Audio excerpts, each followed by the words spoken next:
reading about the day the music died on the plane, and then the internet died. I couldn't read about it anymore. And then there was a little bit of turbulence, and I thought maybe I shouldn't be reading about the day the music died on the plane. We're on our way to Iowa.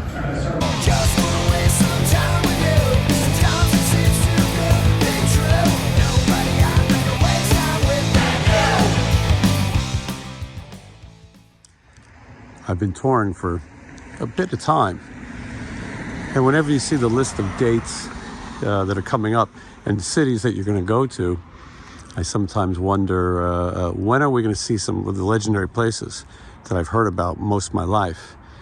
And Kane's Ballroom in Oklahoma was one of the only 2 places that the Sex Pistols played in America that's still there. They only played 8, and that was incredible, an incredible experience. But one of the big ones I always wanted to see was here in Clear Lake, Iowa, which is the Surf Ballroom. I wanted to find a way to come to the Surf Ballroom because of the history that takes place here, that took place here, and continues to, because Stephen Piercy of Rad is here tonight. But I think the history of Surf Ballroom was the winter dance party that took place in 1959.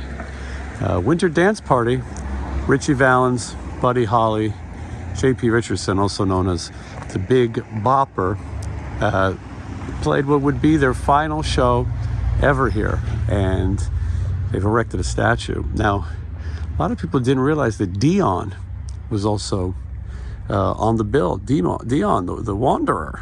You know, it's crazy. People talk about these legends who passed, but a lot don't talk about the rest of the winter dance party. And so this has become a landmark. Thankfully, because this place is a place you don't want to see torn down. And it's strange coming into this town. You pass the municipal airport, which was the airport that they took off on the plane. And for those of you who know the history of what will be known forever as the day the music died, this was the final show. They were traveling on buses that were pretty much like school buses. It wasn't like tour buses are today. And the guys were on these buses, and they were getting sick. A lot of guys had the flu. And the drummer, of all things, he had frostbite on his feet and was unable to play. And the guys were playing drums for each other, which is so crazy. And on this final show, Buddy Holly was playing drums, I believe, for Ritchie Valens. And we'll show some pictures. There's not many pictures of that night, but I don't think many people knew that. So Buddy Holly wanted to charter a plane to the next date. He didn't want to get back on that school bus in the freezing cold. No heat, no nothing. It wasn't working. Here's the original ticket booth, which is crazy, still intact. People came over here and bought tickets to see that famous concert. So Buddy Holly wanted to charter that plane. And there's a lot of controversy about what happened. Waylon Jennings was the bass player for Buddy Holly at that point. I know him best from the Dukes of Hazzard theme, but he had quite a Dukes of Hazzard theme, but he had quite the career as a country singer, obviously. And he was playing bass, and he is the one that they say flipped a coin with Ritchie Valens for a seat on the plane. Ritchie Valens said, only thing I ever won. Unfortunately, he won a trip onto a plane. They wouldn't make it more than 5 miles. Now, Dion disputes this, which is crazy. Years later, Dion tells a different story. He says that Buddy Holly said the 3 main guys should go, which was, Dion says, was him, the Big Bopper, and Buddy Holly. Those were the 3. The plane only would fit 3 people. It cost $36 per person to get on that charter flight. And Dion says that he thought $36 was too much. I think he said his parents' rent was that much, and he just couldn't justify getting on that plane. And he said that he won the coin toss with Ritchie Valens, but gave the seat up. I don't know if I believe that story. Sometimes it's good to talk about, sometimes history rewrites itself. We'll ask the people here. Maybe they can shed some light on it. There is a museum inside that we'll take a look at and get a little bit more history of this legendary spot. But regardless of what happened, at the end of the day, J.P. Richardson, the Big Bopper, Ritchie Valens, and Buddy Holly got on that plane with Roger Peterson, who was the pilot. He was 21 years old. The plane was incredibly small, like a tin can. I would never have gotten on a plane like that in my life. And again, they didn't make it very far. The bodies of the three performers were tossed outside of the plane when it crashed. Roger Peterson, the pilot, they needed to blowtorch him out. He was stuck in the cockpit. Sad story, legendary story. And when the song American Pie by Don McLean came out, the day the music died probably became even more legendary. I love seeing this history, music history, American history, rock history, and never thought that I would be standing here. I never really even thought what the neighborhood looked like. I mean, you see some of these really old houses. The crash site is maybe 5-10 minutes from here. We're gonna try to go see that. So you look around, this is a quiet residential neighborhood. I don't know what it looked like on that day in 1959. It's fitting that we're here in winter because it was February and there was snow on the ground. The plane crashed. There was snow and poor weather. You're going to see that they've kept this venue intact. They preserve the history of the Surf Ballroom, which has been here forever. It burned in the 40s. They rebuilt it.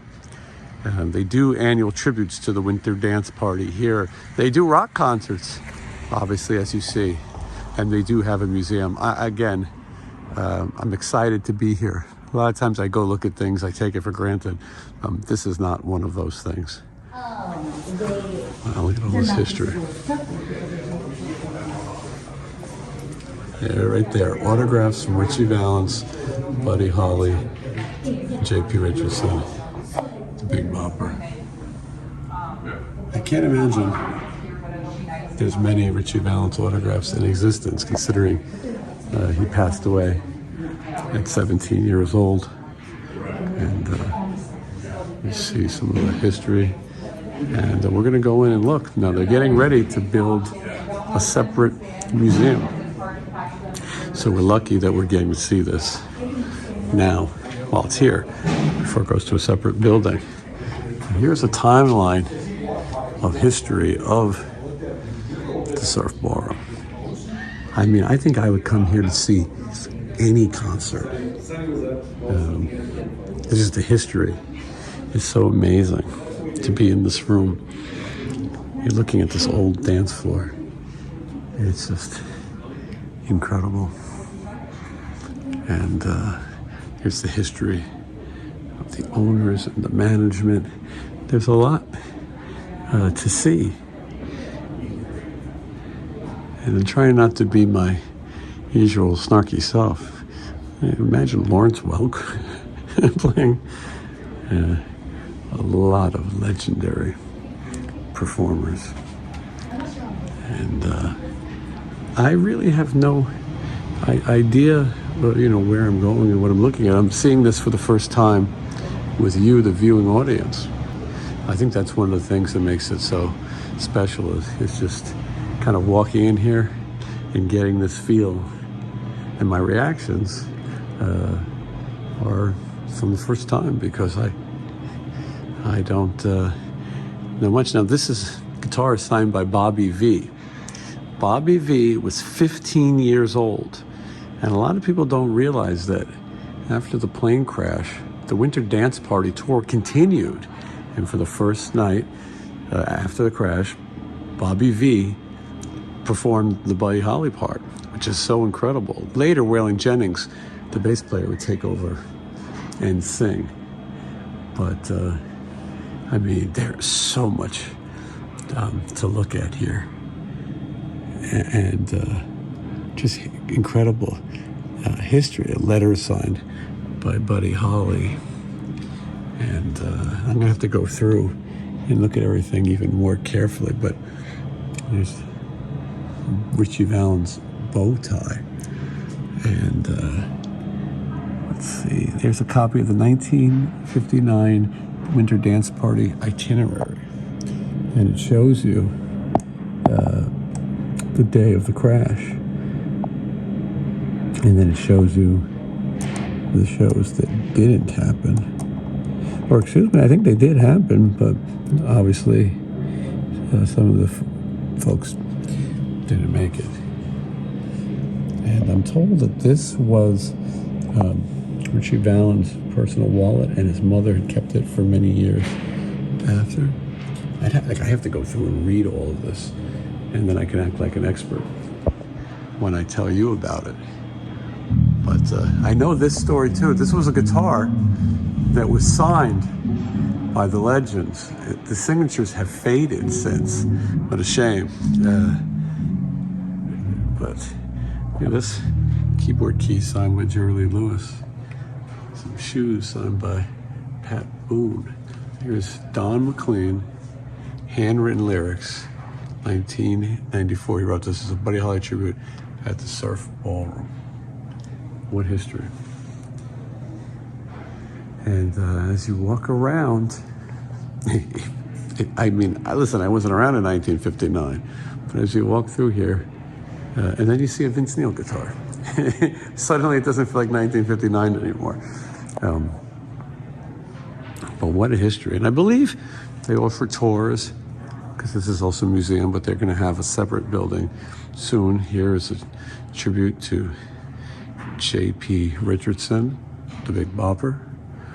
And here's a showcase to Buddy Holly. I got to get the people who work here to tell me a little bit more about this, because there's not enough indication. This is a Ritchie Valens guitar, but it must be signed by family, and I don't know. I'll have to find out. It's a Ritchie Valens signature guitar, but I can't imagine Ritchie Valens ever signed the pickguard. Here's Waylon Jennings, and what does that say? Aviator headset. Hold on, let's read that together. And it's an aviator headset from the airplane that carried Buddy Holly, Ritchie Valens, and J.P. Richardson. It was loaned. There you go. Actual pair of a headset that was on the plane. Crazy. And a letter to Waylon Jennings from Dion.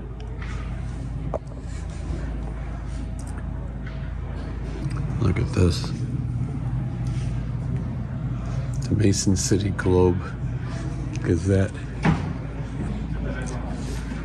Just the amount of history. It's a B.B. King signed guitar. ZZ Top. I mean, it's, listen, this place continues. Here's a Gene Simmons bass. It's Gene Simmons from Kiss. And Peter Frampton. Do you feel what I feel? All right, let's keep looking around. All right, and so you enter the main floor. Look at this history. Look at these booths. Could you imagine this? Think back to 1959, or at least try to imagine what it would have been like with people sitting here getting ready to enjoy the music at an incredible venue. These people became immortal. Buddy Holly, Ritchie Valens, the Big Bopper. They become even more legendary. And there's the Big Bopper with his big "Hello, Baby," and their legacy is definitely remembered here, and will never be forgotten. And again, if these walls could talk, or those drums could talk, and the history I'm gonna go take a look at the original stage. The stage has been extended. It's much smaller back in the day. I also want to go see the dressing room where the legendary coin toss took place. I'm thinking it's on the other side of the stage. How incredible. I'm imagining those are the original lights. I don't know. After years being on the road, there was only a few places that I actually wanted to still see, concert venue-wise.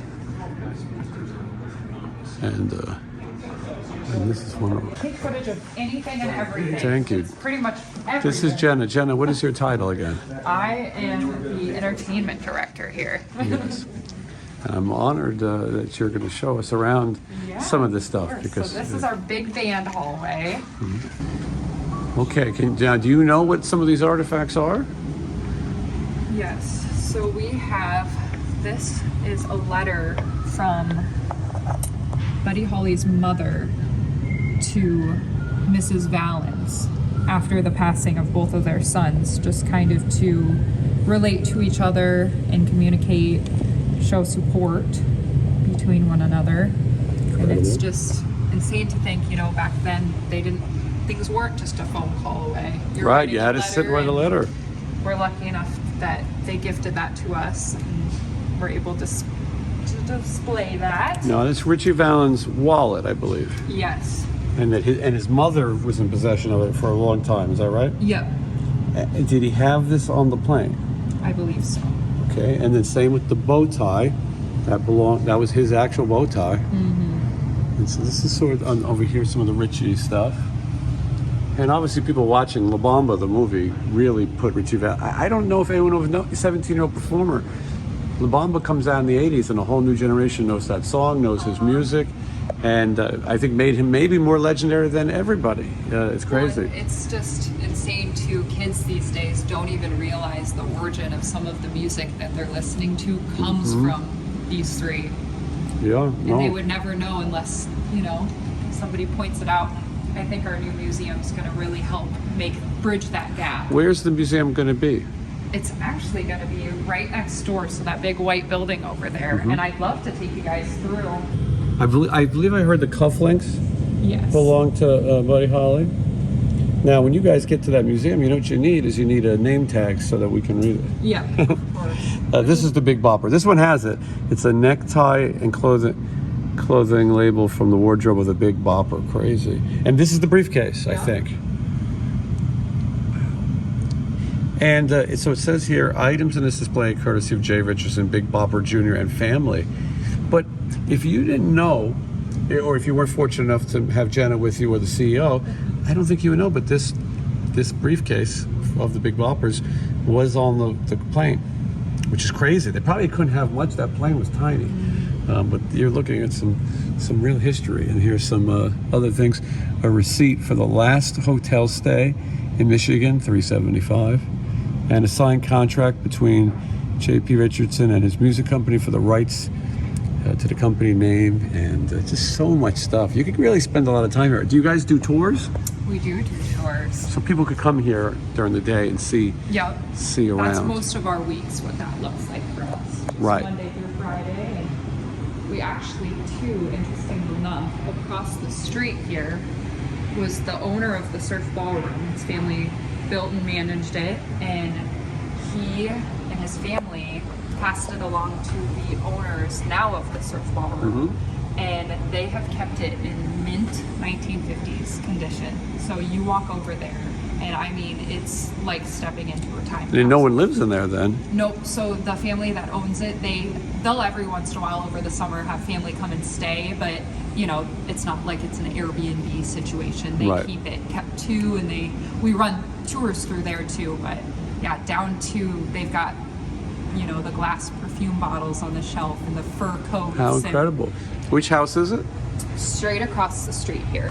So his office actually overlooks, and I could take you over there too. Yeah, we'll take a look if you don't mind. Yeah. Now, can you show me, Jenna, where the phone booth is? Yes, I can. So for those who are watching, the phone booth that Buddy Holly called his wife before he passed, and And someone else used the phone too. Maybe Ritchie Valens maybe called his family? We'll have to find out. Does it sit here? Right in here. Wow. And you can, yep, step right in there. And How amazing. I see other people's pictures and videos. This payphone was used by Buddy Holly to call his wife, Maria Elena, in New York, and Ritchie Valens to call his manager, Bob Keane, in Los Angeles on the evening of February 2nd, 1959. It's crazy that this phone booth is still here and preserved for people to see. Is there a bathroom? And sadly, Buddy Holly's wife was pregnant at the time of the crash, and she found out on the news. They made a rule now that you have to notify the family before you go on the news and say it. But she did miscarry after the shock, traumatic shock. I find out she lost her husband on the news.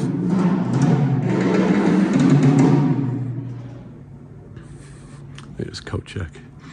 I think it was a dime back then, $1 now. Still seems affordable, if you ask me. First, you got to introduce yourself. Sure, I'm Brian Llewellyn. I'm the CEO of the Surf Ballroom and the Surf District, a new tourism destination that's being developed around the historic Surf Ballroom here in Clear Lake, Iowa. Yeah, I love that you preserve things, and I love that you can walk around and see things for yourself. You guys welcome people to come here and see and get right up close to these things. Well, that's exactly right. Exploration should be part of it. People all over the world come and visit the Surf Ballroom and visit Clear Lake specifically. Of course, because of the tragedy and their connection to the day the music died. But in our frame of reference, the music never died. We respect it and it lives on. As Tommy Alsop said, every time somebody plays rock and roll. And I think that's very powerful. We want people to be able to come and visit and see the authentic ballroom, which is still very much as it was in the 1950s. Although we do love having modern acts. We're super excited to have Stephen Pearcy here tonight. We get a lot of touring acts from around the world. But there is a powerful emotion to hearing rock and roll in these halls. And I've seen it resonate with kids as young as kindergarten. We do annual school programs that bring people in and expose them to this great American art form that is guitar-driven rock and roll music that not everyone appreciates. It's sad to say that rock and roll records don't sell the way they used to. And K-pop and country and pop music seem to do things. But when we recently brought out a group of kindergarten kids, when Bomba comes on, they all scream and they get it. And that energy and that guitar-driven music is just as powerful today as it was. And I think there's a reason people keep going back to authenticity in music and rock and roll because it's loud, fast, out of control, and everybody needs that in their life. Yeah, thank you so much. And as you said, this is the place where rock and roll lives, not where it died. Yeah, thank you so much. Music does live here, and we're very proud to be its stewards. Thank you. Honored to be here. Much appreciated. Thank you. Under 40 ID check. If you're under 40, you probably weren't here for the winter dance party. Well, sure, man. We still do a show every year that I saw it. commemorates the spirit. It was pretty rad. We had Slim Jim Phantom from the Stray Cats co-hosted it and brought in his wife's very talented band. That was super cool. Yeah. And it was headlined by Chubby Checker. And It's a living legend. everybody wants to say, well, this year, nominated the Rock and Roll Hall of Fame, deservedly so. Yeah, overdue. And, people will be like, man, he's really up there. But I got to tell you, when that energy hits and he's playing a Hucklebucky the Twist, everybody's up dancing, and it hits you like a ton of bricks, just like the music would have in the 60s. Oh, yeah. Wow. So, obviously, a work in progress. Yep.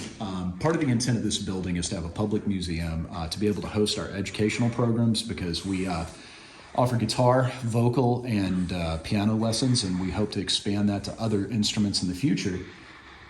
We need a space that allows that program to grow. We're basically tapped out in the space we've got. We want to serve more people, more kids.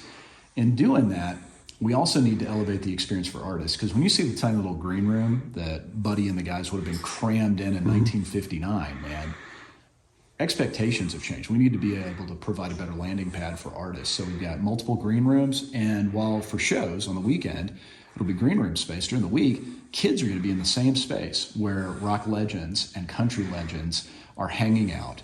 And to me, there's something powerful about being a kid learning to play guitar, and you're in the same space that maybe B.B. King will sit in, or, he's no longer with us, or, maybe somebody like Robert Cray, or maybe it's somebody like Willie Nelson or somebody like that. to be able to be that connected to music is something very unique, and you're certainly not going to find anything like that in Northern Iowa. But beyond that, it lets us roll out the red carpet appropriately for our musicians and let them feel more comfortable. We believe very strongly that'll make it much easier to help with the value proposition of getting bigger artists into North. We've got 3 great green rooms here that will keystone that, and we're going to do big historic murals that'll look super cool. We certainly hope that artists will be inspired by that and want to take a cool selfie, help promote the work we're doing, but it's a pretty amazing space. Do you know when you plan to try to open? Yeah, we're going to be done with our construction on this portion of the project at the very end of April. We're on track for a July opening. Wow. We have to have 2 months where a company that's coming in with all of the front of house museum pieces will come in. They need 60 days of dust-free environment to install the high-tech wizardry and things that are going to bring to life an immersive experience that's probably a lot like a miniature version of the Sphere in Las Vegas or those immersive Van Gogh exhibitions that do so well around the nation. It's going to be a lot like that, and I'll show that space. So this is early access. Very few people have seen these spaces. This is the heart and soul of the new Music Immersion Center, where you're going to be able to come here and see incredible artifacts that have never been on display anywhere. Some of them give me goosebumps. That are directly tied to the tragedy in 1959 and the loss of the big 3-star Ritchie Valens, Big Bopper, and of course Buddy Holly. But beyond that, we have had amazing performers over the last several decades. We were originally built for big band, and we want to celebrate all of that music, everything that is American music in a unique way that also rolls out some Northern Iowa hospitality to welcome people here. And when you come in and you have your ticket, you'll walk through doors here for a timed experience where you are surrounded by music of all generations. Everything that has come together to create the surf, built for artists like, you know, Dizzy Gillespie, guys like that, big band, Gene Krupa. But you'll also be able to see the Americana piece, the country piece that we do, and of course rock and roll showcased in a really exciting way. A lot of people don't have the ability to get out and see a rock and roll show in the same way they might have when that was the most popular music form on the radio. And we've been very fortunate here. We got an educational program where we bring in kids from the surrounding area, and we basically do a sock hop where they hear a live band play real rock and roll in person for the most part for the first time. And that's amazing. I think about the first times I saw bands, and they were bigger bands, but there's something about hearing live rock and roll that's really powerful. It hits you right in the chest. And these kids will carry that emotional moment for the rest of the time. We can only do that one time a year when we celebrate the legacy of the musicians that played the Winter Dance Party in '59. This will do that every single day to every single visitor.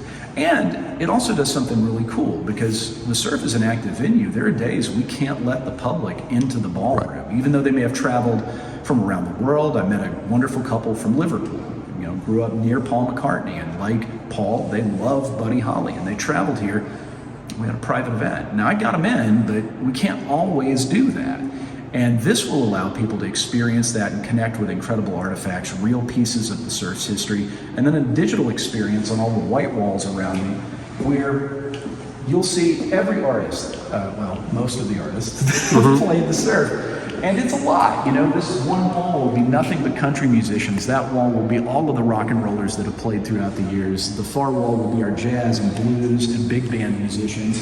And then there's this giant curved wall, and it's sort of, think of it like the surface of your iPhone. You're gonna walk up to this, and there are what we call portals that'll be floating around that look like spinning 45 records, and you'll pop it like a balloon, and when you poke your finger against the wall, it'll explode. And suddenly Ritchie Valens is big as life. You'll see some of the very rare performance footage. There's only one really good captured performance he did in his entire career. But for other people, you'll be able to drill down through history and find out how we're connected to not just that moment in time, but also a wider swath of American music and history. And I think it's going to be really powerful. The intent is it's super colorful. You're surrounded. The floors, the ceiling, the walls are nothing but the rich color of American music and rock and roll brought to life in a really powerful and emotional way. So we're excited about this, and there's more surprises to come, but I can't share those just yet. Nice. Some of it has to wait, yeah. Look at all the space. So we're gonna have a brand new event space up here, and we will activate it. So you can imagine maybe before a show, there's a little VIP cocktail situation up here that'd be really great. It's got a beautiful view of our 6 Mile Lake. Then after that, you don't have to stand in the cold and ice. You go over to the Surf Ballroom, you rock and roll, you have a great time. we'll also host things like community events, weddings, things of that nature. Because sometimes, because of those events, we can't walk those visitors from around the world that want to see the surf. And I think it's important to make that available and to have it flexible to take more shows. So Yeah, absolutely. it's a super cool space. We were proud to partner with the city as well as the state of Iowa and the federal government. They've all been generous funders for this project. It's wonderful to know that we're close. We will be opening this new facility with the museum experience, the classes, and the new green rooms for our artists in July of this year. So Nice. couldn't be more excited to finish this up. So it's this house right here. Yep, that's the house where Carl Fox, the founder of the Surf Ballroom, lived. The surf originally would have been on that other side of the road, and it burned down in the 1940s. He rebuilt it in its current configuration in the early 40s, and this house has been lovingly and meticulously preserved. I think you'll really enjoy touring it. Yeah, I can't wait. Well, thank you so much. Yeah, no I doubt, appreciate man, and it. I'll catch up. We'll see you in a bit. Yeah, for sure. thank you. How cool. It is unreal in there. Yeah. Down to the details. Everything has so much cared for.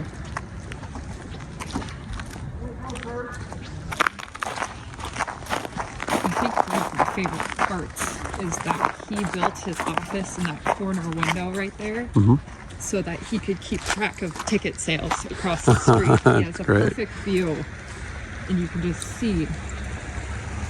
Wow. And he's got a gorgeous lake view too. Yeah, was he the only person who lived here?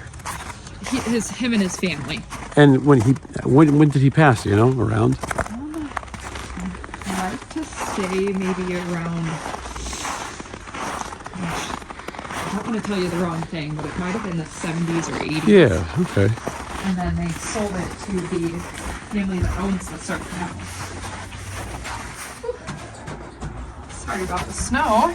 Yeah, that's not your fault. Yeah, I can't control it, I suppose. But Yeah. You weren't kidding about this view, though. I see it already.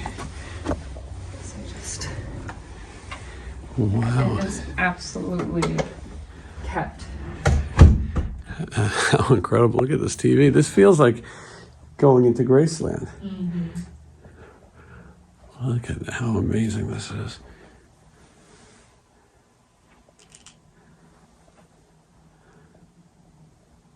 Yeah, so even down to the china and the cabinets, everything was from the original family. Wow.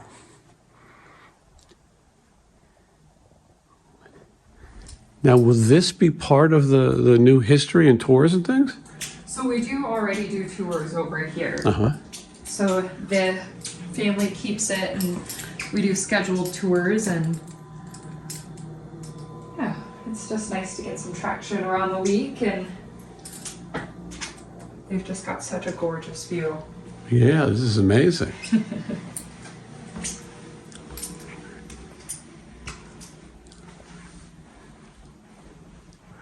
What an incredible property.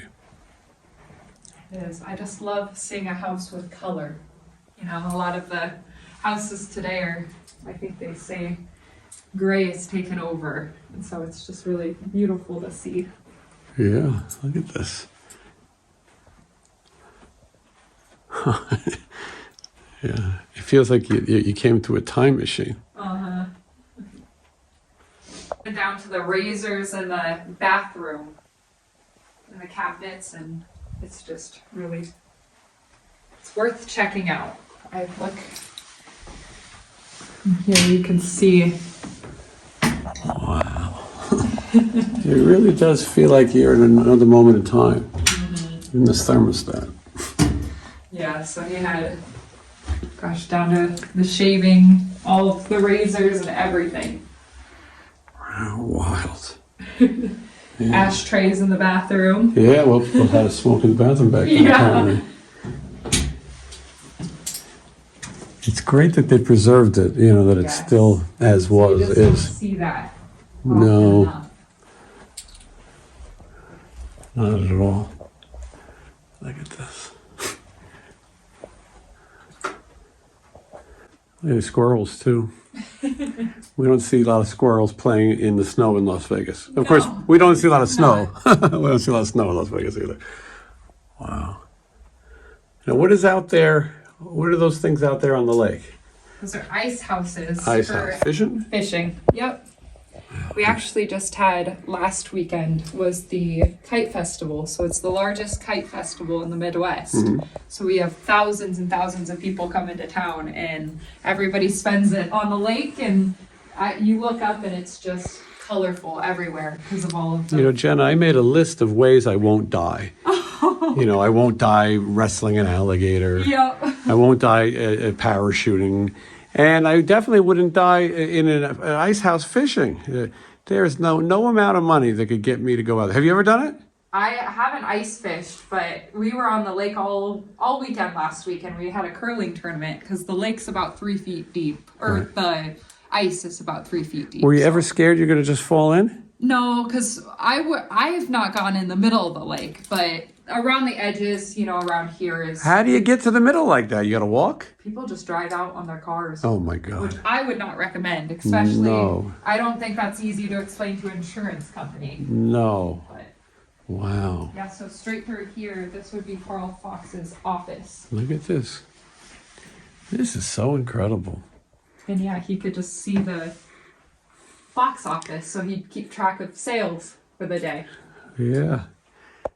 It's too bad he didn't live to see Stephen Piercy Yeah. at the legendary Surf Ballroom. How crazy is this? Still got documents on his desk, and Yeah, it looks like he was ready to work. It's nuts. And another little single room back here. And wow. it's really something else. Class of 1936. I don't know the last time I actually walked through this much snow, now that I think about it. Yeah. A lot of years. Well, thank you so much, John. No, of course. It's fun to have people interested to see what all we have more than just the ballroom. Yeah, well, you know, I had no idea what to expect. I thought I'd come in and, like most shows, I'll just film a little bit at the show, and your hospitality has been incredible, so thank you. I really hope people watching are going to come and do this trip themselves. I'm going to visit Clear Lake. Yeah, you don't have to have a YouTube channel to come and spend some time in a really cool place with some nice people. Yeah. And squirrels. This is it here, huh? Yeah. I should assume they'd have a sign, right? Yeah, right there.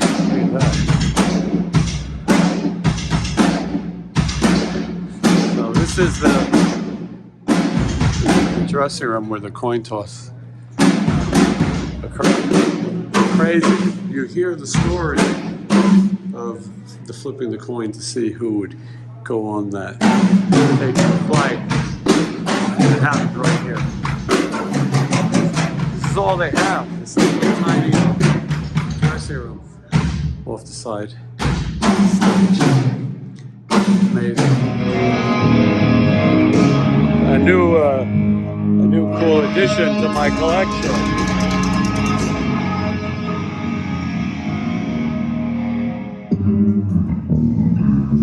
The original Holy Ground stage is right here. You can see where it was added, and it's been, we've increased the size over time twice. But that back curve is the original. Right where the curve is. That's exactly right. And then it got bigger, and then it was most recently increased for Alice Cooper's stage show some years ago because he's just got a lot of production.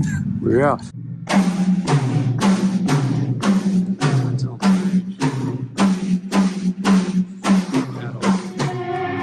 Can you imagine those legends in this little dressing room? Probably loaded in right there. Walking up here onto the stage. And now Blas Elias is standing on.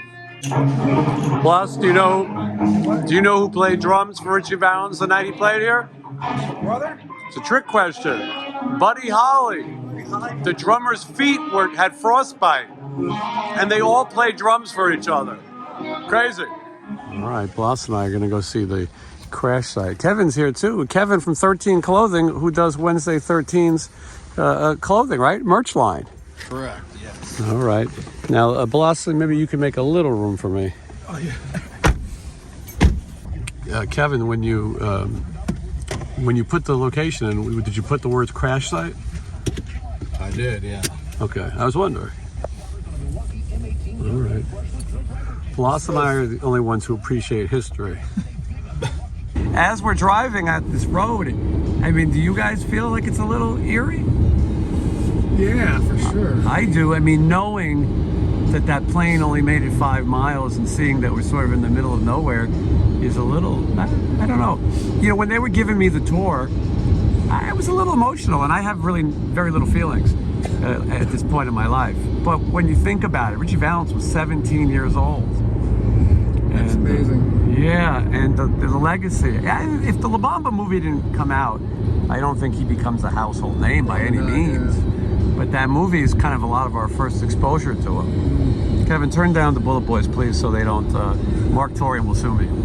But I would not play The Day the Music Died, American Pie. Oh, yeah. I mean, I'd like to, but I would be worried that it would be the day my YouTube channel died. And then I'd have to get a job. And I don't want that. But no, as they were giving me the tour and the guys explaining to me, it's pretty eerie. The woman, Jenna, she's very sweet. She's the entertainment director.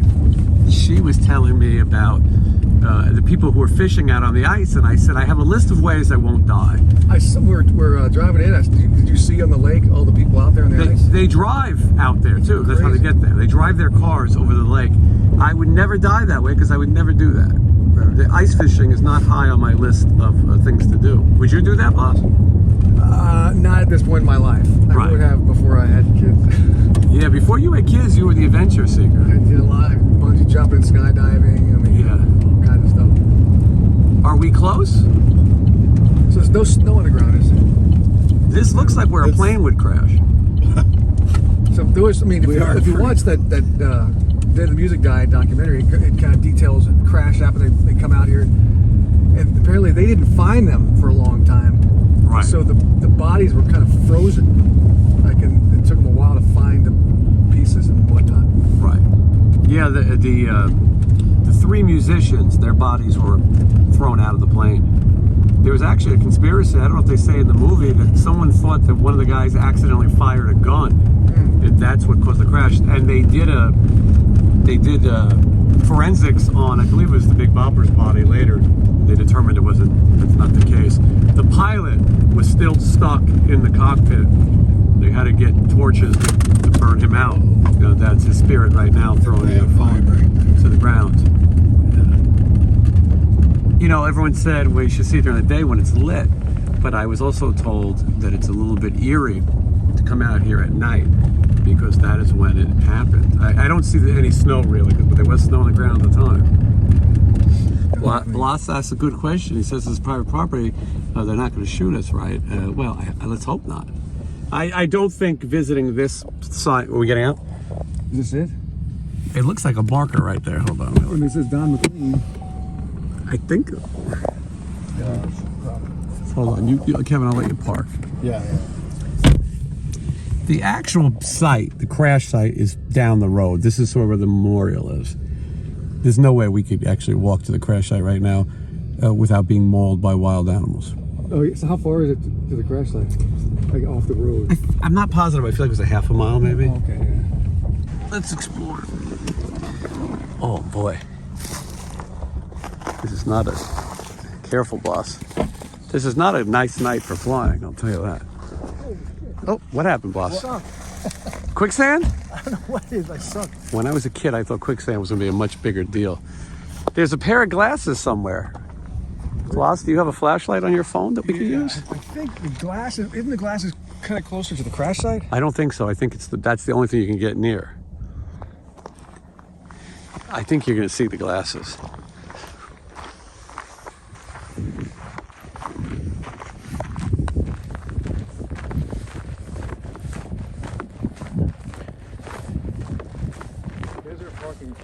There's actually a parking lot. Oh. All right, so this says Don McLean, American Pie, but the glasses are around here. We just got to find them. Kevin, let us know if you find the glasses. And then we could shine the car lights on it when we find them.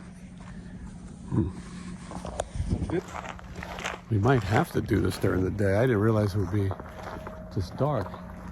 I know the glasses are like very accessible, and then the actual crash site is further down.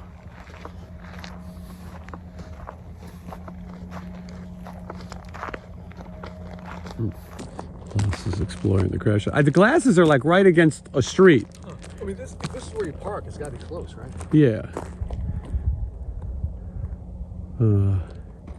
That there's an RV. Hold on, boss. We need your light.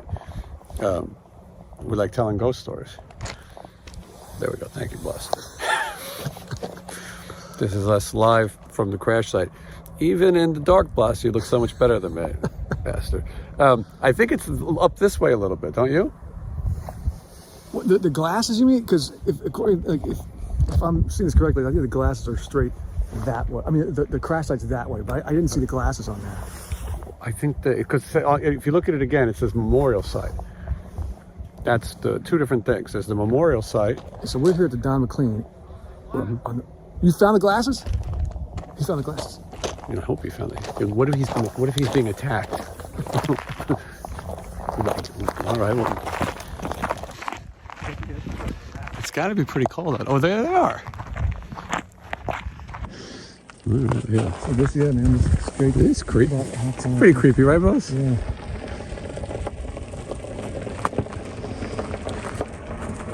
I mean, it is icy. Be careful. This is somebody's See it? It's like a cornfield. Yeah.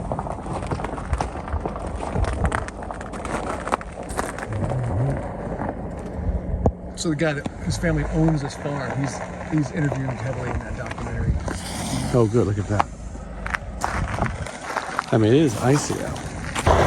Here it is, the Buddy Holly crash site. The crash site is back further, but this is the Buddy Holly Memorial. And we're showing you that at night, which is a little creepy. Yeah.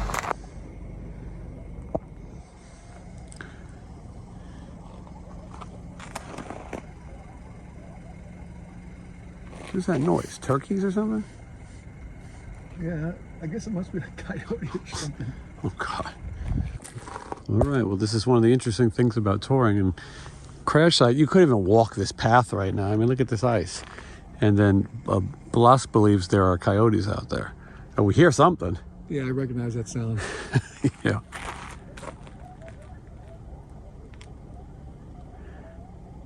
It could be just yappy women. That's what coyotes sound like. All right. Well, listen, this is cool. Maybe we'll try to do it during the day, too. But we thank Kevin for taking us out here. It's an experience. Sad to think about it. We lost some legends. Now he's going to crash site right into us. After the crash site, we're going to Bennigan's. What's that? This is like if you were in high school, you went on a date. Yes. Classes. Uh-huh. Yeah. No, I totally remember that. Thank you, boss. Bennigan's. I didn't even know there was any left. I did not know this existed. The music may have died, but Bennigan's lives. When I think of American fare and Irish hospitality, the first thing I think of is the smoked chicken quesadilla. Hi, how are you? Nice to see you. Blas and I are at Bennigan's, and for those who don't watch the show all the time, Blas often asks what's better. And he had two soups, and he wanted to know which one was better, so she agreed to bring him a little of each, so he could do a soup taste test, and I'm going to order my soup based on his soup taste test. Here's the samples of the soup. It's a potato soup, and it's a chicken noodle soup. A chicken soup, they didn't say what kind. And she said because she was pregnant, she hasn't had a craving for chicken and prefers the potato. I said I'm going to go by whatever Blas says. Blas is going to pick the soup of the day. Here he is now. No, Blas, I said I'm going to go based on whichever soup you think is the better soup. Normally I would pick chicken, but all right, go ahead, Blas, get in there. I mean, baked potato soup looks better. Better, yeah.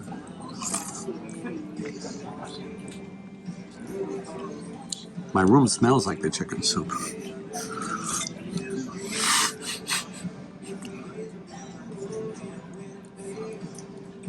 I think the baked potato. Yeah. I think I'm going to agree with you. But what if we just fill up on this? Can I have a couple more samples? Yeah. We're just not sure yet.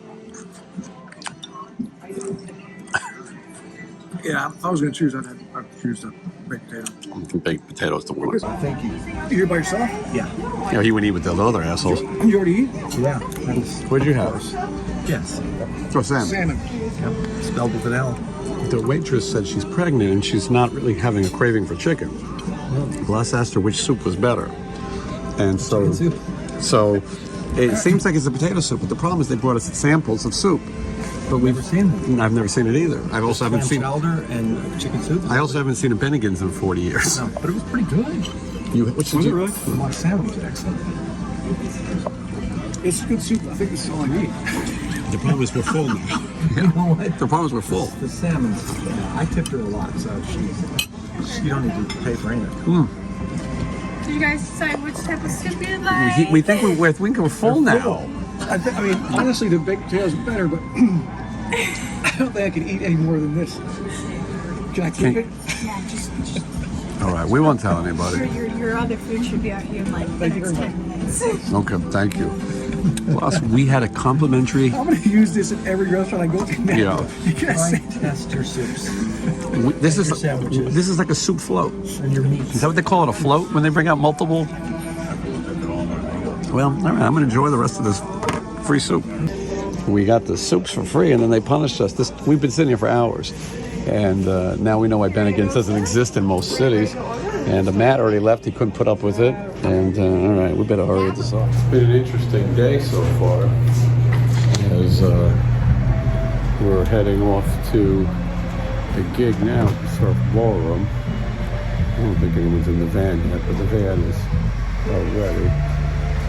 This vehicle that's pulling in right here, what the fuck is that? Oh, it's a bus. Anyway, we ate at Bennigan's, and I think Steven's in here yet, but he's usually early.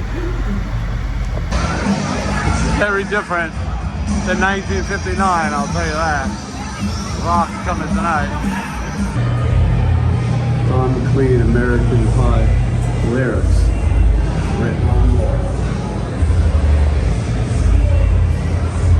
And now Warren playing. It's 1959 all over.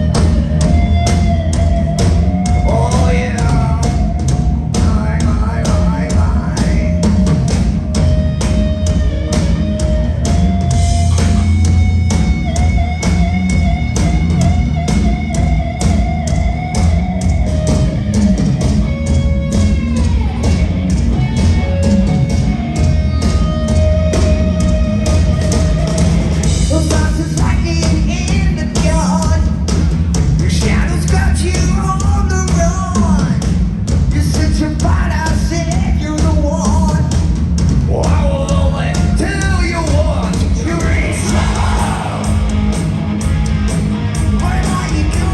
Gift shop. We got a really cool gift shop here. I had to get one of those replica posters, and I definitely got that shirt. And I was gonna get the street sign, but I don't think it would fit in my suitcase. But there's so much cool stuff here. You can own an actual piece of the dance floor, and all of that is right here. Very cool. If you want to visit. This is a cool meeting of the minds. Mixing of the worlds, mixing of music, the legendary Surf Ballroom. Tonight, Stephen Piercy, a little rock and roll, a little heavy metal. Very cool. A lot of people here. We're gonna find a spot.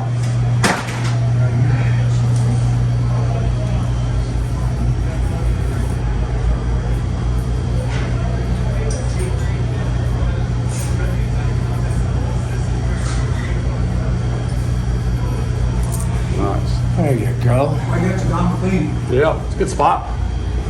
Alright. Snowed by now, like I was like, Plus, like all of a sudden, you want to flip it? again. Is it bad luck or you do it? And then I touched the Okay, pedal, so it moved it, and it came back. heads. On. Like, what's the key? You get on the plane. Get on the plane. Maybe one of the little ones. I'll switch Tails, those I get on the up. school bus. Or maybe All right, here we go. Or something, or kicked out a little bit.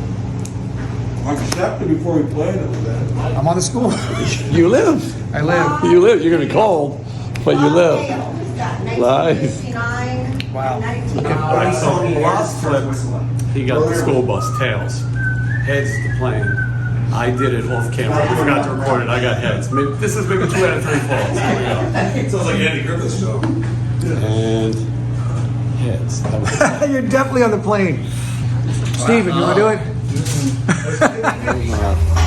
We're loading out the same door. Those guys headed to Municipal Airport, and that would be the end. And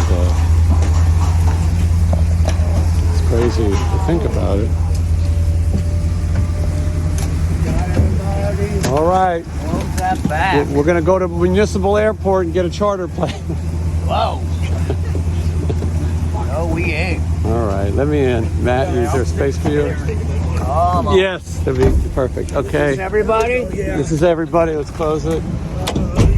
We already flipped the coin, and we know. We know who's not making it. Steven was smart enough not to flip the coin. Bloss flipped, and every time he got the bus. Yep. I flipped, I got the plane every time. I got the bus once. And Matt got the bus. Today is Sunday, February 23rd, and we are on our way home for a short time, and then the Monsters of Rock cruise. Well, first the 80s cruise, then the Monsters of Rock cruise. It's been fun. I hate to just come and go, as they say. Can't actually see the come and go, but there's McDonald's, Arby's. Oh. Come and go is the rave. There we go, right there. For those of you from the Midwest or nearby, the come and go t-shirts are very popular. Not sure you knew that. It's like a 7-Eleven or whatever. Anyway, it's been a great trip, and a lot of people coming out to the shows. It's going to be a 2-hour drive right now to Des Moines Airport.